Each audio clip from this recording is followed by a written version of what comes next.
Hare Krishna, dear devotees, and welcome to today's session. How are you doing? I pray that all is well with you and your families at this time. So today we're on day number 11 of the Kartika Month Special, and we're on text number 9. And as we're moving on through this beautiful pastime, and we're observing, just like Satyavrata Muni, we're observing the climax of it now in terms of the relation between Mother Yashoda and Krishna, where she's to run after him and she's chasing him. This is really remarkable, and we'll see this for so many reasons. So let's move on to the verse today. Text number 9. Tam atayastim prasamiksya satvaras tato varuhu yapasa sarabitavat gopi anvadhavan nayan apayoginam kshamam pravishtum tapaseritam manaha. Translation: when Lord Sri Krishna saw his mother stick in hand. So we're reaching the climax of the Leela, and Krishna has just noticed, because his back is turned towards Mother Yashoda, she is coming in from behind, quite very, very carefully. She is coming in from behind him very, very carefully. And all of a sudden, he notices that Mother Yashoda is there. And for a child who's not expecting something like this to happen, especially when he did something wrong, because he's aware, he's looking this way and that way, as the verse is saying, but there are moments when he's relaxed. And it seems like at that one moment when he's relaxed now, he just caught sight of Mother Yashoda. So he is now in flight mode.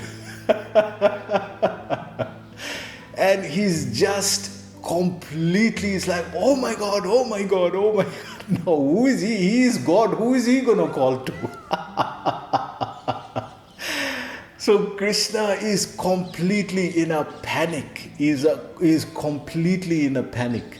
So he's completely in a panic. And furthermore, as today's translation is saying, he notices that what? She's got a stick in the hand. Ooh, this stick is a big problem. We know when we were growing up, we know about the cane. I think all of those who are in my generation and older, now it's called corporal punishment and this and that. And you can see, the level of education and the level of transmission from the teacher to the disciple, teacher to the students is not the same. Because the teacher has to be inspired to transmit deeper information. If he feels or she feels that the students are not appreciating this depth of information, they're just going to do the basics. And that's why the student is also going to come out a basic student, But in our days, every classroom had one cane in the corner. And headmaster's office also had one cane. And we knew it. And when that cane was pointed to, when that stick was referred to, you knew you were in big trouble. I agree. I remember we went to the headmaster's office once in my whole school career. Very proud of it. And that also, it wasn't even our fault. That day the teacher didn't come, and there was, how it is in the class when the teacher doesn't come, it becomes chaotic, right? So that day the principal walked past and, what's going on here? And everybody was just having a ball. And what's going on here? All of you all, the whole class, come to my office. Oh, we just know what was going to happen. So all the girls lined up in one line, all the boys in one line. And for the girls, he took the cane and hit them on the hand. And you know, it quite stings. Whether you get it on the hand or on the other side, you still, it stings. So then the boys started. And the principal, he knows how to give cane hiding also. He catch your pants and make it tight. And then, and we standing outside and watching one by one, the boys are crying and coming out. Oh, my turn. It's like slaughterhouse treatment. You know, you just know you're in the line now. Oh, you're coming close there now. What a fear that was. What a torture. And yet it was just one shot of the cane. But it really was something. So when you see that cane, Krishna now not only saw Mother Yashoda, he also saw the cane. So within him, what is so enchanting to all the observers, especially Satyavrata Muni, is that you, my Lord, are the personification of shelter. You are the personification of anger, you are the personification of giving shelter to everyone. And now you running in fear, who's going to give you shelter? This is what prema does. This is what love does. It completely makes the beloved helpless. You can't do anything. You completely, all your powers of God is only applicable in the material world. There in Golok Vrindavan, prema rules, love rules. When there's love, even Krishna with the personality, supreme personality of Godhead, big title. Prabhupada was giving Krishna a big title. Now you supreme personality of Godhead, this cowherd woman with one stick in the hand and you're running in fear like this. What is this? How to understand this? This is the beauty of these pastimes. They're so sweet and innocent, and it really brings out this childhood mood. Because you must remember, there is no other avatar that showed this childhood mood. Do we see the childhood pastimes of Varahadev? Do we see the childhood pastimes of Narsingadev? We don't even see the childhood pastimes of Ramayan, of Lord Ram. There is only few verses, 5 or 6 verses in the Ramayan describing. I looked for it, but there was only 5 or 6 verses describing the pastimes of Ram. And once that was over, he was gone with Vashishta.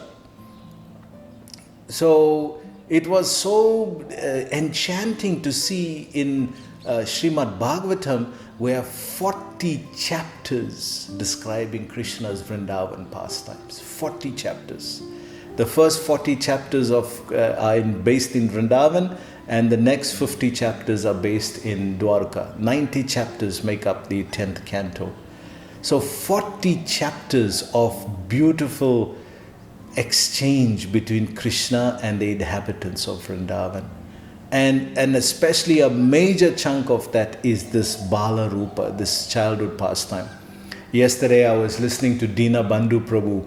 It's a beautiful website. Please go and visit it. Vrindakund Inc. Inc. I think it's called, incorporated probably, something like that.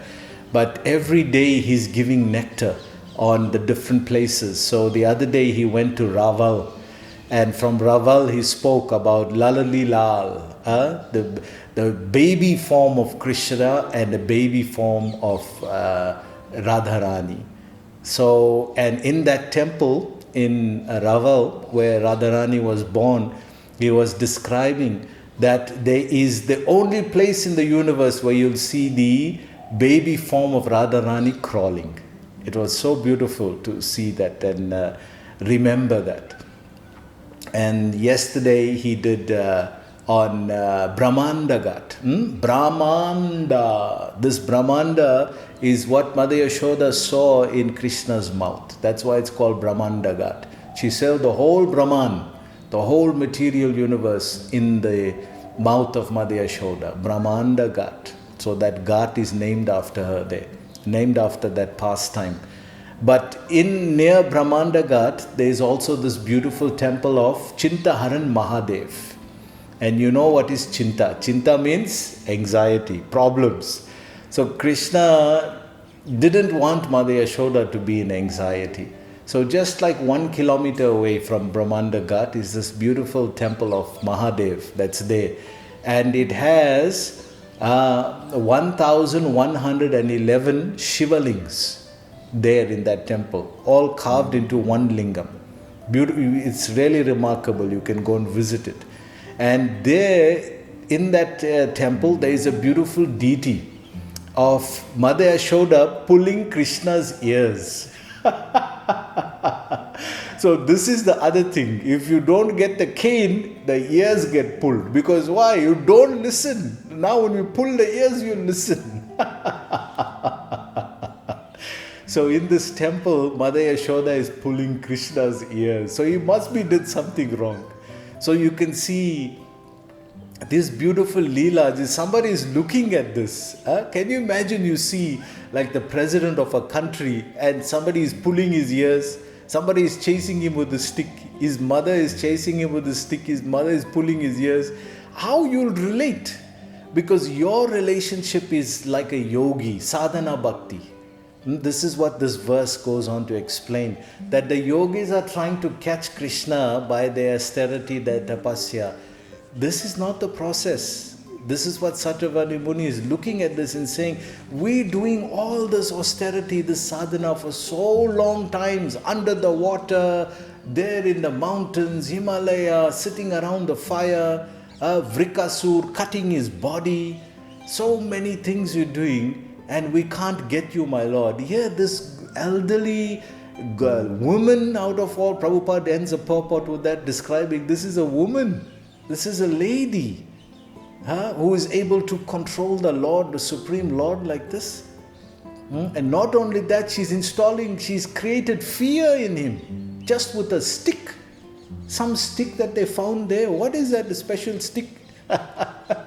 When I visit devotees' homes, and the children there, sometimes Mataji will say, hey, these children are just so naughty, Prabhu, they make so much mischief. Then I tell Mataji, I said, Mataji, just tell them I came from Vrindavan and I have Mother Yashoda's stick. Ooh, you must see the children's faces then. Just tell them, any naughty, I'll give you Mother Yashoda's stick. I brought it and came from Vrindavan. Because they know I came from Vrindavan. Oh, Prabhu, where's Prabhu from? Oh, Prabhu is from Vrindavan. Oh, then maybe he brought Mother Yashoda's stick. You take a chance or not? So it's so lovable when you can see that, the child is like thinking and feeling and trying to understand what's going on here. And especially when Krishna is exhibiting these beautiful childhood pastimes. So Vrindavan is that place that brings out this in the most deepest way. That's why Krishna sent Uddhava there. That's why he sent Brahma there to show these people, you coming with Gyan, they are great devotees. Let's not take that away from them. But Gyan is not the process to understand Krishna. Bhakti bham abhigyanati avanyas chasma tattvataha tato mam yat tato gyatva vishanam tatanantaram. That only by bhakti can I be understood, Arjun. As I am standing here before you, full in this feature. You understand this feature? Understand what is bhakti. And this is bhakti. What we're seeing is bhakti. What we're seeing is devotion. The Supreme Lord is being controlled by devotion, is being manipulated by devotion.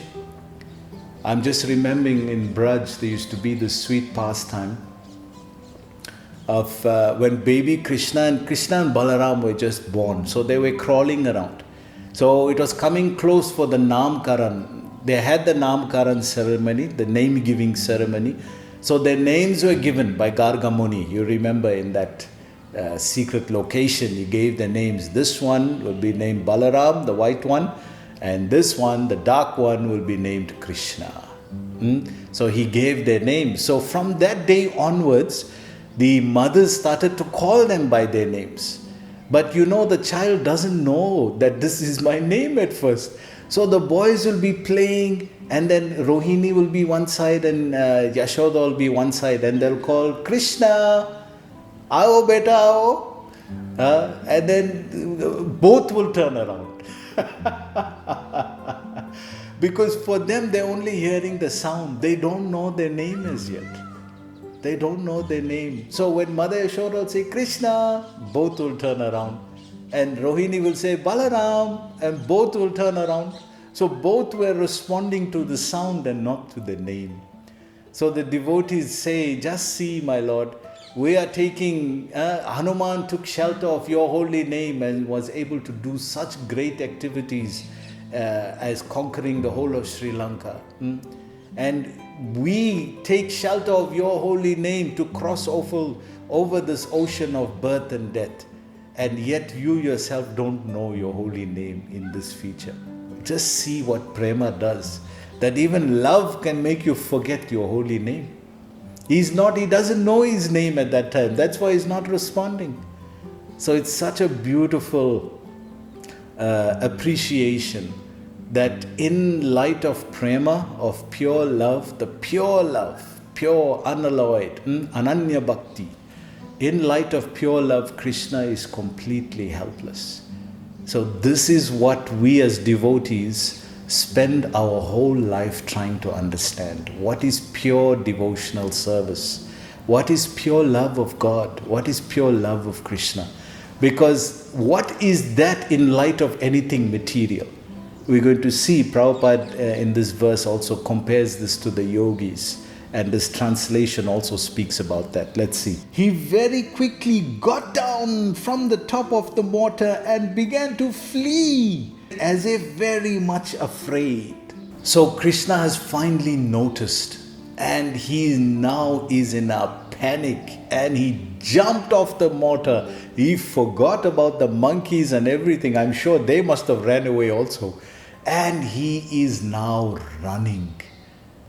Krishna is running away from love, from the personification of pure maternal love. He is running. And what does she do? She doesn't let him just run. She is also going to run behind him and chase him. So you can just imagine this sight, in terms of the village of Gokul. It's a village, so it's open plan, everybody is all around, everybody is busy with their activities. And all of a sudden to see Krishna running, that alone is so enchanting. What's happening? Why is he running? And then to see around the corner, Mother Yashoda comes, poof. And she got stick in the hand. Oh, anybody who sees that combination now, that Krishna is running, it's already enchanting. Mother Yashoda is chasing him, that's already even further enchanting. More than that, she got stick in the hand. Oh, what happened now? Everybody who's looking at that is just going into pools of ecstasy. That's why the Damodarastikam describes that. Yasoda Biolo. Yasoda Biolo, Yasoda Biolo Kala Davamanam Param Visthamatyantato Druta Gopya. That this elderly gopi, this elderly mother, we were hearing in the first verse how she's not built like a skinny person, she's burly, she's a burly woman. You must know all the cow milk and butter and all those things, you really start putting on the pounds. She's not a skinny woman. She's very burly, well built. And for her to be running, and now when the stick is in the hand, it gives another dimension to the whole Leela. Because everybody is asking now, what did he do? What is she running? She could be running and playing with him. But now if stick is in the hand, that is not playing. She, like they say, she's not playing anymore. He's in big trouble. So he knows he's in trouble and now he's running. But he's small, so he's taking small steps. And she's an adult, she's taking big steps. But she's a mother and she's burly built, so she's slower. So he's faster but smaller steps, and she's heavier and bigger steps. So who will win the race? The race of love. Who will win this race? So while I was reading this, I was thinking, so where's Nanda Baba at this time, And that chastisement or correcting the child is actually the duty of the father. Mother doesn't, mother is the one that gives the love and nurturing, but father is the guardian. He's the one that corrects when you do wrong. But we see Nanda Baba, he loves Krishna too much. Krishna is just wrapped around his finger, as they say. So he doesn't correct Krishna, he doesn't chastise Krishna. Actually, most of the time, Mother Yashoda is chastising him because he's not doing his fatherly duty of correcting your son. He doesn't want to listen. So what intimacy is there? That's why if you can compare it between, when the acharyas give us the personification of love, parental Vatsalya love, Mother Yashoda's name is given, not Nanda Baba. Because as much as he loves Krishna, he doesn't have this level of intimacy with Krishna like this, where he can bring out fear. He's running in fear. He's breathing heavy. The necklace on his neck is moving up and down. He's so fearful. Nanda Baba can't bring out this level of emotion in Krishna. But Mother Yashoda, she can do it. Her love is so deep that it can even bring out fear in fear personified. We see, I'm reminded also about Prabhupada, when he in his childhood, it was similar. His mother, he would chastise, this boy must be a lawyer. He told his father, Gormohan Day, this boy must be a lawyer. No nonsense from him. And Prabhupada's father would say, yes, he would just accept it, And the one night he came, because he would come from the shop, and the clothing shop. When we were there in March, we took the devotees to Calcutta and drove past the place where Prabhupada was, the Scottish church school where he studied at, the university. We drove past also the place where Prabhupada's father's shop was. We also drove past the Govindaji. We went to Govindaji. We went to Madan Mohan temple where Prabhupada grew up as a child. So we took devotees to the birthplace of Srila Prabhupada under the jackfruit tree where Prabhupada was born in Calcutta. So Gaur Mohan would come home after the work and he would first thing see, where's Abhay? And sometimes it will be late, but that one particular day Prabhupada was upset. Abhay was upset because mother didn't want to give puris and kachori. He did some mischief or something or the other, she didn't want to give. So he got up Abhay, took him to the kitchen, he personally made it and gave to Prabhupada, Abhay. He personally fed his son. So just see, sometimes father's love is softer than mother. Mother is always concerned about nurture and culture. That he's growing up properly, he's eating, and that he's a cultured boy. But some fathers are too soft. So Nanda Baba is one of these fathers that are very soft and just smothers Krishna with love and just let him do whatever he wants. They say you spare the rod and spoil the child. So how much do you spare before the child is spoiled? Because some level of culture, some level of discipline is needed. Otherwise, the child will really become spoiled. So Mother Yashoda is saying, no, this fellow, we have to tension, we have to tension him. So we have to really, so we have to make sure that he's properly cultured and nurtured. So she is doing the role of that. And now Krishna is running. So the translation goes on.